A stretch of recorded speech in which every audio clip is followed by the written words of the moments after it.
small about Pastor Ngang'a. Commander. So, there is a video Commander that has sparked so much reactions online. Commander alikuwa na coffee boy. So when he was trying to give a teaching in the church, and this has actually gone international because there's so many people from the Tanzania, Uganda, even though the USA and so many places walikuwa wana complain about the same. How do a pastor or somebody from the religion actually slap a congregant in a church just because of sleeping? So Commander alikuwa na funza kidogo, something actually Commander alikuwa anafunza maybe from one of the teachings in the church yake located along there is a Shell petrol station over there, Mombasa Road. So was the main, that is the main headquarter. So when he was around teaching, he realized there was a guy who was sleeping in the congregation. But pia ubaya huyu kijana huyu mzee alikuwa amekaa mbele hapa, umekaa mbele ya watu hapa from the VIPs. Na jamaa ikaanza kula usingizi. I don't know alikuwa kazi sana usiku or what happened. You never know about. Maybe there's a guy who was a night shift, or maybe he's a watch guy or somebody. But the guy alikuwa analala. The guy is preaching but alikuwa analala. I want to get the frustration, maybe how the commander alikuwa frustrated, because I don't just coming and slap you. Okay. Tunataka tuchukulie kama this was your dad. This was your uncle. Or your uncle. Yeah, ule uncle wako mwenye alienda Nairobi kupata miracles kutoka kwa Commander. Akuja atishe kwenye kijiji. Akapata ukiangalia the TV kwa sasa, because it's sasa TV, unaangalia unaona kuna uncle yako. You are analimwa makofi. Amelimwa makofi because ilikuwa ngumu. Unaipiga like hey, moto. If you try to play it on repeat mode, it gives a different feeling, you know? Boys, Commander. So this is the guy mwenye ameenda kutafuta miracle, lakini anarudi na makofi. Mabare. Toka hapa na makofi yako. Where are you coming to? So I mean something that was like, okay, people are coming in and ganging up against the pastor. Me, I can try to get, because in a way sometimes I also give some teaching somewhere else, but not in the religious aspect, but somewhere else which I want to definitely talk about it here. But then uko na mtu unajaribu the congregation you are talking to. Yes. And you realize the people you are talking to kuna ninja hapo imeamua tu kulala. If you want now to put yourself in the shoes of Ngang'a, what would you have done? Okay, these are religious issues. I hate drama. And one thing, it needs a cautious approach. You can't just use it literally like Jesus lapped or maybe chased away congregants in the church while they were doing business, and then you just go normal on it like unaifanya tu like atipia uko na hiyo authority ya kuslap mtu kwa kanisa ama kumfukuza kwa sababu labda analala ama anafanya nini. That is how maybe the Bible says my people are suffering because of lack of knowledge. You understand? Unakaa hapo unapigwa makofi ati kwa sababu unalala, and then like you just take it like who said that? Yo, mimi ndakuamkia na mangumi tupigane hapo hivyo, tumikwambia hii ni mapepo pia. So ujue kama utakuja physical ama utafukuza mapepo ndani yangu, because we can't just carry it as a business. You understand? We can't just go carry it as a business. Unapiga nani? Unapiga nani? Okay, how about the child to this man? Mwenye ako nyumbani na ushuhuda yake live pale kwa Sasa TV, and then Buddha tunajua kama ni mapepo unafukuza ama ni Biblia unafuata. It should be taken as normal. Why are you slapping me? Yes, walipiga watu kwa sababu you come to sleep in my church and okay, I am here willingly. You understand? You have just me, but you're not coming to sleep here willingly. Without my presence here, this channel will not be here, because you not be utaonyesha wase watu wako church yako. You understand? So the thing is, I'm just saying, the thing is, my people are suffering because of lack of knowledge. We shouldn't take that as normal as it is. And I'm very furious at this, because huyu ni baba ya mtu, huyu ni uncle ya mtu, huyu ni ndugu ya mtu, huyu ni mtoto wa mtu bana. Lakini ndugu ya mtu nalala pile mbele ya watu. Okay, tunalala kwa sababu gani? Stress za maisha. Wewe unaniombea stress ishe. Unaanza kuhubiri. I saw another video anasimamisha msichana, there's a certain woman anamsimamisha, I don't know if the director can get that. Anamsimamisha anampeleka mbele, anamwambia like uone imango wimbo gani? Madam anamwambia mimi naimba tu gospel. Anamwambia anza kuimba. Before the woman goes to the next dance anamwambia like what are you wearing? So Ngang'a, as much as maybe the biblical aspect can be written that way, he shouldn't apply that principle. Okay, hold on. I have a question just on the same note. Yeah. Are you forced to attend these services? Because actually, sometimes I get worried about Kenyans. You look at this guy trending definitely over controversial aspects and of the character he has. But then you're just somebody coming in from your village.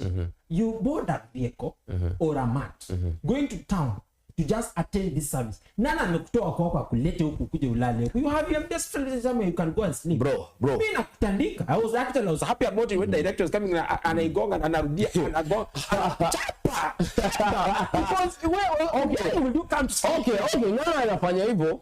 Of course, anajua like over the week amekuwa kitendo. There is a woman who went to that church. Yes. Neno evangelism. No. Akasema ni aje. Okay, there is dressing code. Of course, kuna mwingine amemlipia nywele. Shout out to that. Because alimwambia ni aje, mbona unafanana hivi? Akamwambia ni aje, amefunga hicho nywele vizuri, akampatia pesa kadhaa ende ashuke nywele. To the boyfriend of that woman, we are sorry, but that is not maybe your girlfriend or your woman was. To this issue, kuna issue by the way, kuna siku fulani, yes, if you remember so well, kulikuwa na mama ambaye alienda pale kanisa akamwambia ni aje, basi mimi nimekuja hapa mlango wangu imefungwa. Ngang'a alimwambia ni aje, hapa mimi silipi rent. Understand? And then the woman got some limelight kidogo through some maybe online help, akapata kazi na akalipiwa nyumba for some good months. To this incident, Ngang'a kupiga mwanaume kofi, I saw Peter Kaluma spoke about it. Akasema ni aje, Buddha, we are mixing this issue. We are taking so little to our hearts. Yesu alifukuza watu kwa kanisa, hatujakataa, lakini wewe sio Yesu. Wewe ni Ngang'a ambao unatumika kama mtumishi wa Mwenyezi Mungu. You shouldn't do that. Why should it be done? And to those people who are sitting in that congregate, I'm not maybe trying to discourage you, but my people are suffering. God says like, my people are suffering because of lack of knowledge. Do you lack knowledge to sit somewhere until you're slapped? It's not right. Why should you be embarrassed to that level? Umeenda uombewe, kama uko na stress ndio maana unalala, pia kuamshe bana. Wewe kazi ya mchungaji ama kazi ya kiongozi wa kanisa, you are like a parent. You take care. These are young souls, they need to mature. Why you do that? Ngang'a hajafanya fiti by the way. Maybe I was okay about it because okay, he has given us what to talk about. You know, in Kenya, we are like, okay, what is coming in? We are just ready about what will happen for us to actually check about it. So I was happy about it when I nikiangalia jamaa ametupea what to talk about. Na akitandika vizuri, when I look at what actually our director is giving us on the screen, ukiangalia vizuri, he walked and he was like speaking. His movement. Jamaa, he was very deep in sleep because jamaa akiongea kwanza ndio anashtuka. Unaona akiamka vizuri ukiangalia ametandikwa, is like, okay, where am I? Kama akaongeza wengine alikuwa amelala, amevaa makofia ya Uislamu, so he's like, okay, what are you doing here? Akaongeza wengine ya mgongo, and I was like, okay, there was something very comical about it, and nilifurahia sana. And then pia niuliza, unaona, I like the response yenye ilitoka to the next maybe. Let it go, sit next. Alimuuliza mbona akamwambia kila mtu abebe msalaba wake. Yes, which is okay. Wewe umebeba msalaba usingizi. See, mimi okay. The first thing is to inquire, why is the man sleeping? Why? Okay, I know this. As a good leader, why is the man sleeping? The second thing, labda akonja. Unaelewa? Huyu mtu amesacrifice ya moja yake. Hao watu wamekuja kutolea sadaka. Bila wao kukutolea sadaka, hiyo kanisa haitakuwa hapo. A church as much as it is led by God, online community. Okay, there's an online community na ndanga. Walienda juzi hapa Rosambu, si wewe pasa alitoka mbio. The online community you're talking about. It shouldn't be happening that way. The thing is, respect them. Ameleta so yake, ameleta chwani yake, respect them. You put them together at the end of the day, that is 5 million. You paying the rent for that, you driving heavy machines. No, listen, they are walking. No, listen, Jesse. They are walking. Wanatembea driving 2 legs. You are driving a 4-wheel on a Subaru. You understand? They're driving Subaru, that is this, walking helter-skelteredly each and every day. They are late for your service. You are driving a heavy machine, driven. You are being driven. You're not even driving yourself. You have a chauffeur. You have employed them, a number of them. You have not one. You even have a circle of matatus in this republic. When you're driving, so the thing is, respect. Like listen, to make the spiritual aspect, to make the literal aspect, you are slapping your employer. Whom do you want to pay you? Akienda ile na watu watano, hiyo biashara income yake sitashuka. But there is something. Shouldn't be that way. You look at it. You know, I don't know why you are getting so worked up. And No. Understand actually when you understand the gimmicks and the matrix behind the social media. I know you'll not be worked up because there's so many people talking about saying this guy maybe ni jamaa. It was a game plan. You never know. Maybe it was stage planned because this is a guy who's been on the trends, always highlights on the trends kila siku. So what maybe this day akapanga the trends sana. Si tupange na hii kijana afanye 1 2 3 ABCD. Tupange na huyu mama afanye ABCD. So wewe ukiwa maybe uko hapo na complain about alafu issue ya maguo. Issue ya maguo. Nana okay, sijakataa. Mimi sijui maybe terms and conditions za kanisa neno evangelism, si ndio? Sijui kabisa. Lakini kama unamwambia kwenda huko na makofia yako sijui takataka aende maybe. Okay. Lakini si fiti. Okay, with all due respect our maybe Pastor James Ngang'a, it is not maybe in the public domain, in the eyes of an unbeliever. An unbeliever. It's not okay. Just hold it from there, an unbeliever. Now, when definitely some years, many years back when now Jesus was giving a teaching in a church. Jesus gave a teaching in a church. Before, when he walked in a church, you talked about, the Son of God, Jesus.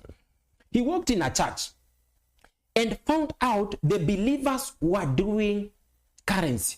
Okay, in our current day, we talk about the forex currency. We talked about carding. Hiyo mambo ya vijana anafanya sasa Kenyan print and the kind of sorts of mambo ya wash here and there about watu ambao those kinds of stuffs, the gimmicks about the forex trading. Now those days kuna vijana walikuwa wanauza kwa church. So when Jesus walks in, he realized that kuna watu wanafanya biashara ndani ya hekalu ya baba yake, who is definitely the God. Nasikia alitoa mshipi, but okay, there's something I also ask myself. Don't tell me kama niko kujaba, but jamaa alikuwa anavaa shuka, si okay. From the videos we usually check. Ako kwa shuka. Alitoa wapi mshipi? Yenye alingoa akaanza kutandika nayo watu. Not once, not twice tumesikia Ngang'a akirudia hiyo kitu. Sijui kama inampendezanga sana. No, talk about kwanza mshipi. Ilitoka happy when is the guy done in a that's an illusion. You understand? So we shouldn't dig deep into that. What I believe is this one. Whichever the way aliwachase, alisikia vibaya. Kuna wakati, I'm a spiritual part, let me bring you to this.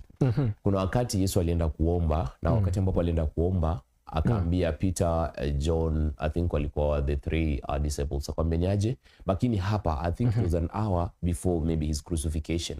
So wakati ambapo aliambia bakini hapa muombe, akaenda akaanza kuomba wakati ambapo Musa walimtokelezea, unaelewa, manabii wa kitambo walimtokelezea. Sijui kama unanielewa. Nakuelewa kabisa. Safi. So wakati ambapo manabii walianza kumtokelezea, ndo yani wala manabii, so akaomba jasho likawa limemtoka nini. Wakati ambapo alirudi akapata Petero na wenzake wamefanya nini, wamelala, unaelewa. Hakushikwa na zile hasira kwa kashifu labda kuwapiga. So ukiwa umepata nafasi ya kuweza kuhudumu kuwa kiongozi wa kanisa ama like kanisa ama like kiongozi wa maybe dini ama nini, sio vizuri ufanye nini, sio vizuri uchukulie haya maneno, kwa sababu huyu unayemlea ni mtu ambaye anataka kukua, unaelewa. So it's not right for you to do that. I still rebuke that. It's not okay. And with all due respect, Pastor Ngang'a should find out, or commander, he should just find a way of maybe having a discipline to this. Understand that person. Labda kwa kanisa yako amelala njaa, unaelewa? Hana labda bibi amemkimbia, unaelewa? Uchumi hauko pande zetu. Hapo pale labda anawaza ningelikuwa na nini nimbariki huyu pastor bana nipa neno mzuri.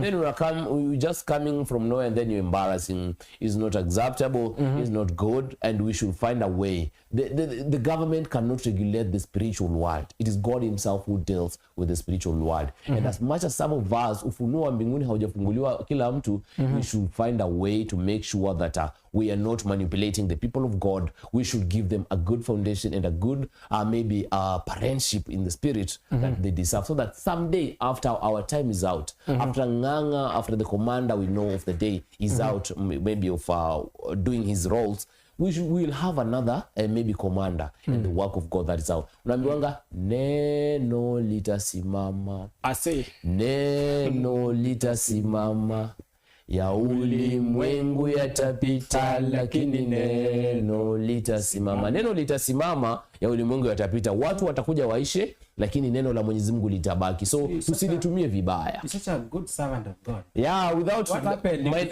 minus everything, There must be God. there must be God. I have Without somebody God- saying, okay, however much or whatever you've garnered maybe on the followers or the wealth, but you need to understand there's this that rumba song. However much you've garnered of it, whatever, you need to know nani aliyekuumba. Mumba bro. Ni nani aliyekuumba? Nani anakuamsha asubuhi? Nani does this? So whatever much, okay. And then okay, definitely now hii inakujia wale watu wanapenda kamnywesa. We are just actually wrapping up the show. Definitely of those who've been watching, definitely we are saying I can see online we are having over 100 actually viewers joining in. We already have actually 104, right? I can check 104 views. Definitely joining our live, and very much respect for you guys, and we appreciate for that huge support. Kina Caroline, kina Kila, kina can see kina Mwane, Cynthia, we have Cynthia, managing director, kina Paris, and all those kinds of people. What about who are joining us live? Yes. We salute you guys so grateful. very much. So The managing director